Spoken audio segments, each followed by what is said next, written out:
gas station is supposed to be a place of safety, bright lights, open roads, and people coming and going. A quick stop for fuel, a snack, maybe a moment to stretch before continuing the journey. It's familiar. Routine. You pull in, expecting nothing more than a few minutes of mindless convenience before heading back on the road. But every once in a while, something feels wrong. A cold chill in the air that shouldn't be there. A silence too deep, as if the world beyond the neon glow of the station has vanished into nothingness. You feel eyes on you watching from the darkness just beyond the light. At first you tell yourself it's nothing, just your imagination. But then something shifts. A shadow moves where it shouldn't. A stranger lingers just a little too long. And suddenly, what was supposed to be just another stop on the road becomes something else entirely. Tonight we uncover 3 terrifying, true stories of gas stations where something evil lurked in the shadows. 3 encounters that defy explanation. 3 people who stopped for gas and never saw the world the same way again.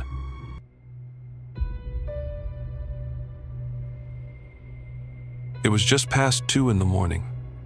The kind of hour when the world feels empty, when even the highways seem abandoned. Out here, miles away from the nearest town, there was nothing but the endless stretch of road, a thick blanket of fog, and the dim glow of a single gas station sign flickering in the darkness. Inside, Mark sat behind the counter, flipping through a battered magazine. He had worked the night shift at this station for over a year, and by now he had gotten used to the silence. Most nights were the same, an occasional trucker, the hum of the coolers, the steady ticking of the clock, a long, uneventful stretch of hours before sunrise. But tonight felt different. The storm outside had been relentless, battering the gas station with heavy sheets of rain. The power had flickered twice already, and every so often, the old fluorescent lights overhead buzzed and dimmed, as if struggling to stay alive. Mark glanced at the security monitors. The parking lot was empty.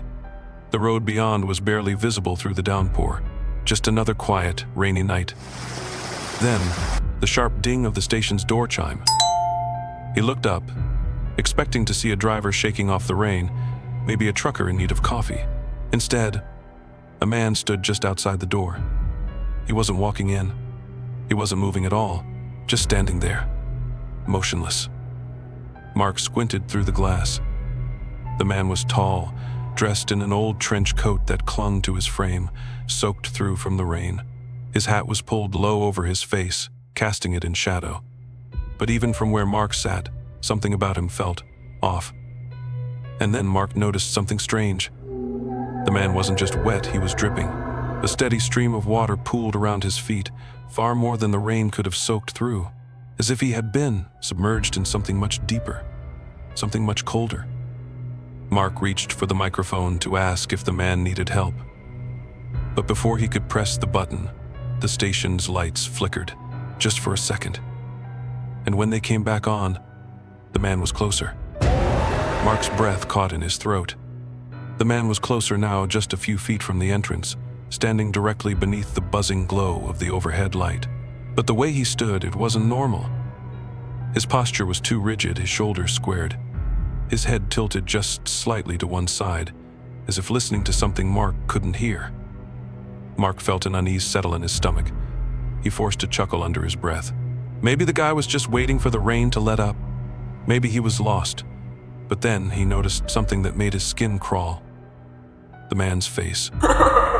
It was hard to see beneath the shadow of his hat, but the more Mark stared, the less sense it made.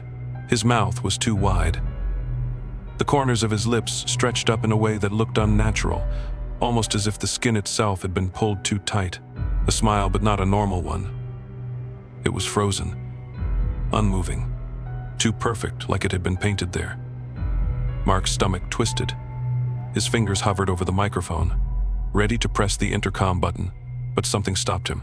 A whisper at the back of his mind, an instinct so deep it made his skin prickle. Do not speak to him. Do not acknowledge him. And then Mark blinked, just for half a second. And when his eyes opened, the man was even closer. Mark's breath hitched. The man hadn't moved. Not that he could see. But somehow, without a single sound, without the slightest motion, he was now standing just inches from the door, his face still hidden beneath the shadow of his hat, that same frozen grin stretching across his features. Mark's pulse pounded in his ears. He hadn't looked away for more than a second. There was no way. Security camera feed crackles back on. The parking lot is empty. The man is not there. Mark's gaze snapped back to the glass. The man was inside. Mark's heart slammed against his ribs. His fingers dug into the counter. He hadn't heard the door open. He hadn't seen him move. But the man was no longer outside. He was inside, standing just beyond the counter, his clothes still dripping onto the tile floor, a growing puddle of water spreading outward. But that wasn't the worst part. It was his face. Mark saw it now fully. The man's skin was too pale, almost translucent beneath the harsh gas station lights. His eyes sunk too deep into his skull, black and hollow. And that smile, that horrible, unchanging grin stretched across his face like something carved into wax. Mark stumbled backward, his foot slipping in the growing puddle.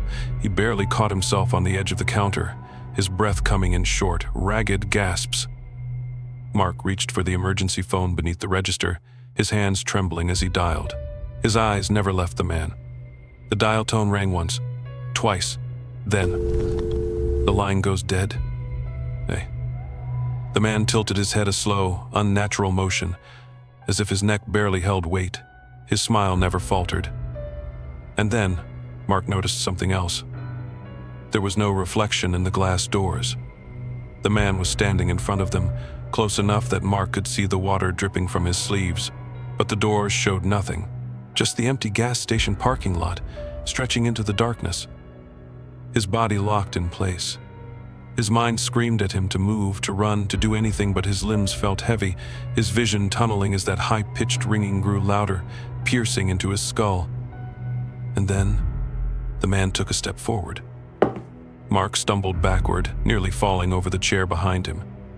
The man moved without sound, no footsteps, no shift of fabric, just that slow, deliberate approach. Another step, another, until he was just.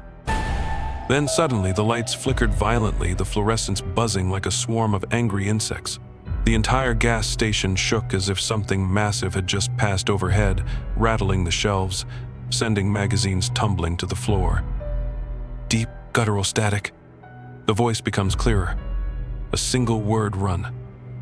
And just like that, Mark could move again. Mark blinked, his lungs burning from holding his breath. He gasped, sucking in air as his vision cleared. He spun around wildly. The man was gone. Then silence. The faint sound of the rain outside unchanged, as if nothing had happened. The puddle of water was still there, glistening under the fluorescent lights. But the man had vanished. No trace of him remained. No footprints leading out the door. No sign that he had ever been there at all. And then, from the silent phone in his trembling hand, came a voice. "Did you see him too?" Mark's fingers were locked around the phone, his breath shallow, his pulse hammering against his ribs. The voice on the other end? The question, it didn't make sense. And then, the temperature dropped. Fast. Mark's breath came out in a fog. The air in the gas station had turned ice cold in seconds, his skin breaking out in goosebumps. He could see his own breath, but outside, through the glass doors, the rain still fell normally. The world beyond the station looked unchanged. But inside, it was wrong. Deeply, terribly wrong. His grip on the phone tightened. He turned slowly, dreading what he already knew he was going to see. And then, the man was at his back, standing behind the counter. Mark hadn't heard him move. The doors had never opened.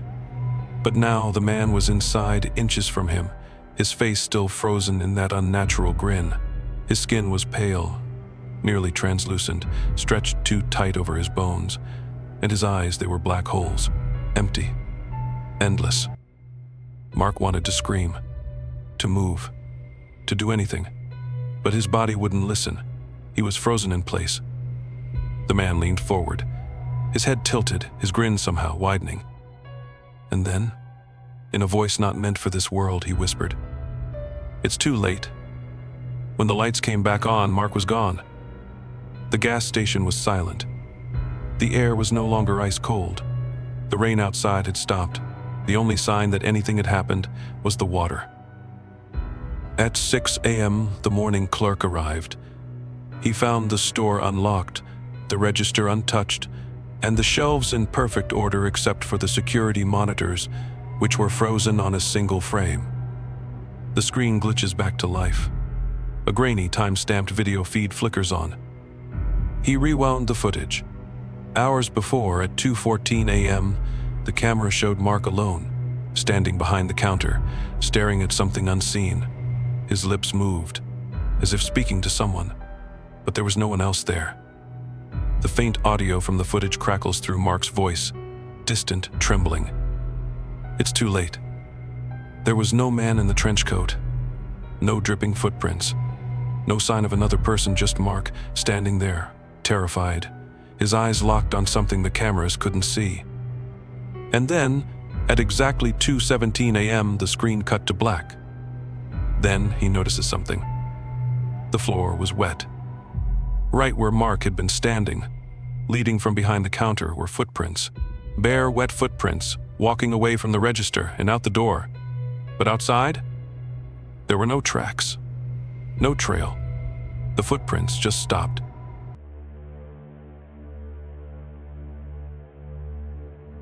For truckers, long, empty highways are just part of the job. The endless stretches of road, the late-night refuels, the quiet stops in places no one remembers. It all blends together after a while. But some places you never forget. It was just past 3 a.m. when Derek pulled into the station. One flickering neon light, one empty road, and nothing but trees and darkness stretching out behind it. He'd been driving for 10 hours straight, running on caffeine and muscle memory. He just needed gas. A quick stop, then back on the road. But then he saw her. A girl, standing near the farthest pump, small, barefoot, her arms wrapped tight around herself. She wore a thin white hoodie, too big for her frame, and her dark hair hung in tangled strands over her face. She wasn't moving, not even shivering, just standing there, watching. Derek frowned. A kid? Out here? At this hour? The station clerk, an old guy in a faded baseball cap, barely glanced up from behind the counter as Derek stepped inside. The place smelled like stale coffee and old oil rags. Derek cleared his throat. Hey, you see that girl out there? The old man's hand froze mid-swipe over the counter. For just a second, barely noticeable. But then he continued cleaning, his expression unreadable. Just pay for your gas, driver, he said. Derek blinked. The old guy's voice was flat. Too flat. But pay for your gas. Derek exhaled sharply, tossing a few bills onto the counter. He didn't argue. But as he turned back toward the door, something felt off. He stepped outside. And the girl? The girl was closer. Derek hesitated. The girl was closer now, standing just a few feet from the pump, her bare feet pale against the pavement. She still wasn't shivering, not even flinching as the cold wind rushed past her. His gut told him something was wrong, but he couldn't just leave her there. Hey, he called out, stepping forward. You okay? The girl tilted her head slightly, not toward him, but past him, toward the woods behind the station. Derek followed her gaze, squinting into the darkness. There was nothing there, just the tree line stretching into miles of forest. Is someone out there? He asked, taking another step closer. Do you need me to call someone? Then slowly her arm lifted. She pointed. Not at the station, not at the road, but at the woods. Derek swallowed hard, an uneasy chill creeping up his spine. He glanced back at the station, through the glass windows. The cashier was watching him, but the moment their eyes met, the old man looked away, back down at the counter, pretending like nothing was happening, like he'd seen this before, like he was ignoring it. He turned back to the girl, but she was gone. The space where she had been standing was empty. No sound, no footprints, just the distant rustling of the trees. Derek didn't waste another second. He was leaving. He yanked the door shut, locking it immediately. His breath was shallow, pulse unsteady. Maybe he was just seeing things. Maybe the exhaustion was messing with his head. He exhaled. Just get back on the road. Forget the girl. Forget the station. He checked his mirrors out of habit. And that's when he saw her. In the backseat. Sitting perfectly still. Right behind him. Derek's breath caught in his throat. The girl was inside his truck, sitting completely still in the backseat. Her hair hung damp over her face, her hoodie soaking wet now, dripping onto the leather. But his hands gripped the wheel, heart pounding. How the hell did you? The truck radio crackles to life. The station wasn't on. He hadn't touched it. But through the broken interference, a voice's voice was whispering. The distorted, quiet murmur of his own name, Derek. Every hair on his body stood on end. His stomach twisted. He didn't move. Didn't turn around. Just stared into the mirror, watching the girl's reflection. She hadn't moved. Not once. Then, his breath hitched. Someone or something was outside the truck. Derek's fingers were ice cold against the gear shift. He swallowed hard, eyes flicking toward the side mirror. A dark figure stood at the tree line. Tall, motionless, watching. It didn't move toward him. Not yet. But somehow, that was worse. A second radio burst. The static shifts, louder now. The whispering returned. But it wasn't just his name anymore. The words warped, stretched, barely understandable. She's not yours to take. Derek's breath caught. His hands tightened on the wheel. He didn't wait. Didn't think. He floored it. The truck lurched forward, the headlights cutting through the rain. The gas station blurred past. The trees became nothing but dark shapes whipping by on either side of the road. His heart slammed in his chest. The road stretched ahead, empty. He dared one quick glance at the rearview mirror. The girl was gone. All that was left was her hoodie. Derek's hands shook against the wheel. He forced himself to breathe, forced his eyes to stay on the road. His chest heaved. His mind raced. Where the hell did she go? Who was she? The radio cuts in louder now. She's still with you. With you. Derek's stomach dropped. His pulse thundered. The road ahead twisted into blackness. Derek didn't stop driving for miles. The wet hoodie sat in the passenger seat untouched. His mind raced, his knuckles white against the wheel. He should have just kept going, left it behind. But something dragged him back. The bell chimes softly as he pushes open the gas station door. The warm, artificial glow of the overhead lights flickers slightly. The old man behind the counter didn't even look up, just kept scratching numbers into a notepad. Derek swallowed. His voice was hoarse. That girl outside earlier. The old man finally looked up, eyes unreadable. What girl? Derek felt his stomach twist. White hoodie. Barefoot, right by the pumps. The man's face didn't change, but his fingers tightened slightly around the pen. He exhaled, slow, measured. Then, without a word, he nodded toward the back wall. Soft footsteps as Derek moves toward the framed photographs. His breath caught in his throat. There, in black and white. A photo, aged and yellowed, hanging beneath a dusty frame. It was her. The same hollow eyes. The same long, tangled hair. The same hoodie. A slow inhale. Then the station owner finally speaks. She was, he hesitates. Voice heavy, one of the first. Derek turned, heart hammering. First what? The old man didn't blink. Didn't move. The first one to disappear. Right there, by the pumps. Derek's chest tightened. His gaze flicked back to the photo. Beneath it, written in faded ink, a date. 1996. The girl in the hoodie had been missing for nearly 30 years. Derek didn't ask anything else. Didn't wait for an explanation. His chest was tight, his breath shallow as he grabbed the wet hoodie from the floor and stormed out a door. Rain had started up again, heavier this time. The pavement glistened under the neon glow of the station lights. Too empty, too quiet. He climbed in, yanked the door shut, and locked it. Hands shaking, heart pounding. He just needed to get back on the road, get as far away as possible.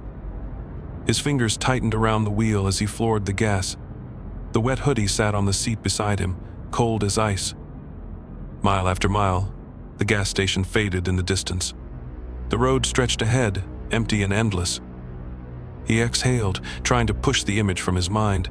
The girl, the photo, the date. The truck radio cuts in. The static is soft at first, barely noticeable. Derek frowned. The dial wasn't turned to any station. He reached for the knob. A faint voice, distorted. A whisper through the static. Don't stop next time. Derek's grip on the wheel tightens. His pulse spikes. His gaze snaps to the rearview mirror. The breath left his lungs. She was there, standing in the middle of the road behind him. Barefoot, soaking wet, watching.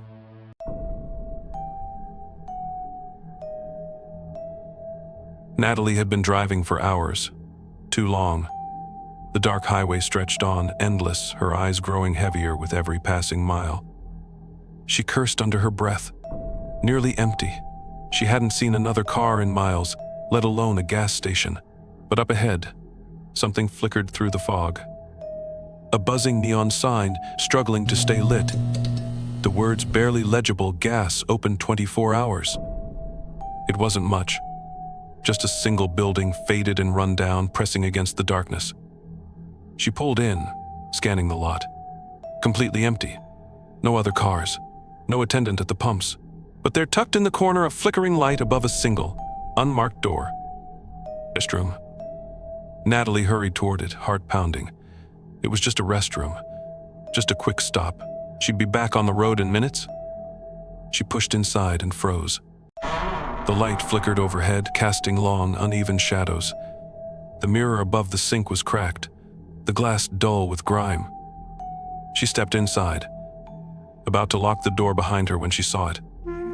Deep, jagged scratches running down the inside of the door, gouged into the wood, like something had tried to claw its way out. Her stomach twisted. She wasn't alone. She could feel it. Natalie took a shaky breath. Just a quick stop. In and out. She kept telling herself that. The bathroom was too quiet. The kind of quiet that pressed against your ears, where even your own breathing felt wrong. She avoided looking at the scratched door, instead stepping toward the sink. Her hands felt unsteady. The water ran ice cold as she splashed some on her face, trying to shake the uneasy feeling crawling up her spine. The old pipes groan again, the lights overhead dim, just slightly, but only in the restroom. Natalie frowned. Through the cracked doorframe, she could still see the rest of the station bright, undisturbed. Then a sound. A breath, just behind her, subtle, barely there. She went rigid, heart hammering. The sound was coming from behind her. She forced herself to look up at the mirror. The mirror had begun to fog over. Her breath caught in her throat. A slow, creeping reveal, letters forming in the condensation. One by one, an invisible hand writing from the inside. Dio not turn around. Her pulse pounded. Her skin prickled. The air behind her felt wrong, heavy, like something was there. She squeezed her eyes shut. She wouldn't turn around. She wouldn't. Natalie's breath hitched. She didn't move, didn't blink. Her reflection stared back at her, eyes wide, unblinking. She wasn't alone. At first, just a soft hum. But then, a voice, a whisper. It was her own voice. Natalie? The blood drained from her face. That wasn't possible. The vent was too small, nothing could be inside. And yet, the voice from the vent hisses again, more distorted this time. Natalie, come closer. And then... The stall door behind her slams shut. A metallic rattle follows. The lock clicks into place. From the outside, Her heart lurched. She spun around instinctively. A loud, sharp knock, 3 slow taps on the stall door. No one should be there. Through the gap at the bottom of the door, a shadow. The air vent hisses again, the voice shifting, almost amused now. "You looked." She rushed to the door, yanking at the handle. Locked. It wouldn't budge. The stall door handle rattles violently, as if something is gripping it from the other side. Then silence, the shadow at the bottom of the door is gone. She pressed her ear against the door, listening. A long, eerie exhale. Close. Too close. A voice inches from her ear, whispering through the gap. "I'm inside." Natalie's breath was ragged. The voice had been right behind her. But when she turned, nothing. Just cold, empty space. The stall door creaks softly as she presses against it. It shouldn't be locked. She hadn't locked it. But now, the knob refused to turn. Her pulse pounded. No way out. No one outside to help. She had to get out. Now. She grips the stall door with shaking hands, throwing her weight against it. The lock shudders. 1, 2. A deep, groaning snap, the lock finally gives. The door slams open so hard it smacks against the wall. Natalie stumbled into the open space and froze. The bathroom was empty. No shadow beneath the door. No whisper from the vent, like nothing had ever happened. She turned, gasping for breath, trying to slow her racing heart. Had she imagined it? The voice? The shadow? Her gaze drifted to the mirror. A thin fracture split across the glass, crawling outward like veins. Something shifted beneath it. She staggered back. That wasn't her reflection. The mirror, Natalie was grinning. She wasn't. And then the eyes changed. The pupils swelled too dark, too wide. The grin widened, lips splitting at the corners. Something else was looking through her reflection. Something else was inside. Natalie didn't remember leaving the bathroom. One moment she was staring at her own twisted reflection. The next she was back in her car, hands gripping the wheel, heart pounding. The gas station behind her. She didn't question it, didn't look back. She never stopped at a gas station at night again. Years passed. The memory dulled, but the unease never left. Had it been real? Had she imagined it? Then she heard the news. Another disappearance. Same gas station. Same bathroom. A college student. Just passing through. The last security footage shows her walking into the restroom, but never coming out. Natalie's hands clenched. She knew what they wouldn't find. The radio cuts to static. A whisper, barely audible beneath the noise her own voice. "You looked." Gas stations are meant to be places of safety, bright lights, open roads, a quick stop before the journey continues. But late at night, when the roads are empty and the only sound is the hum of flickering fluorescent lights, you might not be as alone as you think. Which of these stories scared you the most? Tell us in the comments. Would you have handled things differently?